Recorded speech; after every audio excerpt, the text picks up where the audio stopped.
Gracias por continuar con nosotros. Es momento de darle la bienvenida a Juan María Naveja, analista de Mega Noticias, precisamente para platicar sobre este tema, el de la inflación, que está desbordada en todo el mundo. Juan María, parece que esto es un efecto también de la pandemia y, a decir de los expertos, bueno, no hay mal que dure 100 años, pero mientras dura, vaya que se siente en el bolsillo. ¿Cómo estás, Juan María? Con el gusto de saludarte, Ale, y estar en contacto con la audiencia de Mega Noticias MX. Efectivamente, 2021 fue un año de inflación internacional. Se registró este fenómeno prácticamente en todo el mundo. Eso no se puede negar porque hubo una gran cantidad de dinero, en parte pues porque hubo una paralización, hubo estímulos muy Confinamiento. importantes como los Estados Unidos, el confinamiento. O sea, hay una serie de elementos que propiciaron que el mercado tuviera estas circunstancias y una inflación. Pero aparte, hay que ponerle énfasis en aquellos productos que fueron generando esta problemática, y uno de ellos es el gas natural. Sí. Este es el fenómeno en todo el mundo, el gas natural que subió de precio, ha habido problemas, hay conflictos incluso geopolíticos en esto con el gasoducto que se está desarrollando entre Rusia y Alemania. En fin, hay muchos aspectos internacionales de tomar en consideración. Nada más que en el caso de México hay que tomar en consideración las circunstancias que se están presentando, que son diferentes. No son unas circunstancias que pudiésemos estimar que son de carácter global, porque nosotros ya están diciendo los especialistas, como tú estás haciendo la referencia, Ale, que más que en inflación, en México estamos en lo que se considera, en lo que se llama la estanflación, un fantasma que los países normalmente no quieren. ¿Y en qué consiste la estanflación? Y ustedes se darán cuenta si estamos o no bajo esta situación. Es una combinación entre inflación alta. El año pasado llegamos casi al 8%, todavía no tenemos cifras finales para saber de qué tamaño fue la inflación en México el año pasado. Eso no lo sabemos todavía, y sí sabemos que es del doble, por lo menos, de lo que el Banco de México se había propuesto para el año 2021. Aparte de la inflación alta, es el estancamiento económico, en el cual prácticamente hemos vivido en este gobierno de Andrés Manuel López Obrador. El estancamiento económico es una realidad y un creciente desempleo. O sea, todo este cóctel nosotros lo hemos estado viviendo en México. Por lo tanto, ya podemos hablar lamentablemente de estanflación, algo que ha vivido México en otras épocas de la historia, pero que por lo menos en los últimos 30 años no había sido de esta manera y en estas circunstancias. La inflación el año pasado, particularmente en México, ya lo hemos comentado, no podemos aislarnos de los precios internacionales del petróleo, que derivan en alza en los combustibles, particularmente gasolinas, diésel, y lo que ha venido sucediendo con el gas también nos impacta a nosotros. La energía eléctrica se ha incrementado considerablemente, y bueno, pues estamos hablando, Ale, de productos, de servicios cuyas tarifas son multiplicadoras. ¿Por qué? Porque los usamos para todo. Prácticamente la luz pues se necesita casi para todas las actividades, la gasolina otro tanto, el gas igual.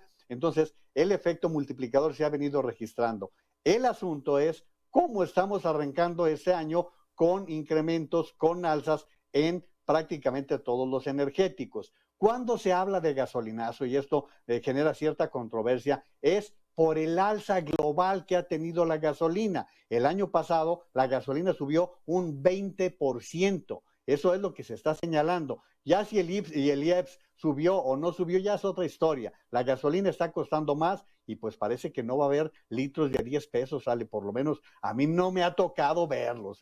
Yo no sé si a ti te ha tocado cuando vas a llenarle el tanque a tu coche, si te ha tocado los litros de a 10 pesos, a mí no. No, Y, ojalá. y no sabes cómo me gustaría. Y Oye, entonces entraríamos. Juan Sí, Ale. María, y escucha, leía apenas hace unos minutos que la CONCAMIN, esta cámara de la Confederación, perdón, de Cámaras Industriales, pedía políticas económicas distintas, precisamente para motivar un poquito más la creación de empleos, que vimos que cayó rotundamente con el tema de la pandemia. ¿Tú crees que este sería el momento y además sería lo indicado para de alguna manera motivar al crecimiento económico de nuestro país? Por supuesto que se necesitan cambios, pero no van a venir, Ale. Este problema se originó antes de que empezara este gobierno con la cancelación del proyecto del aeropuerto de Sí, Texcoco. Allí empezaron nuestras desgracias económicas porque se desalentó la inversión internacional, luego se vinieron una sí, serie caray. de situaciones tan complejas que la inversión nacional se ha caído. La inversión con el presidente López Obrador está en el orden del 17%, por hablar de inversión general de acuerdo al Producto Interno Bruto, cuando, por ejemplo, con Calderón se llegó arriba del 22%. Eso habla por sí mismo de lo que está representando la caída de la inversión en México. Y a esto añádele, Ale, qué es lo que sucedió con la pandemia, que mientras todos los países estuvieron buscando algún tipo de estímulo para el empleo, algún tipo de estímulo para los trabajadores. Aquí, al contrario, se fue dejando cerrar empresas, y no estamos hablando de las grandes empresas. Yo no sé de dónde ayer el presidente López Obrador hablaba de que no se pueden quejar los empresarios. Si el presidente cree que todos los empresarios son Carlos Slim, hay que anunciarle que Que no, no. que un empresario en México puede tener una empresita de 2 trabajadores, de 3, de 4, de 5, que son las que más han sido golpeadas y que en otros países recibieron inyecciones de apoyo porque Sí, les permitían posponer el pago de la luz, apoyos económicos directos, en fin, de había impuestos. diferentes así Ujú. había, efectivamente, como lo estás diciéndole, había apoyos de diferente índole y nosotros dejamos que se cayera la situación de las empresas. El año pasado se cerraron 400,000 empresas, Sí, nada más para que le vayamos calculando lo que va pasando.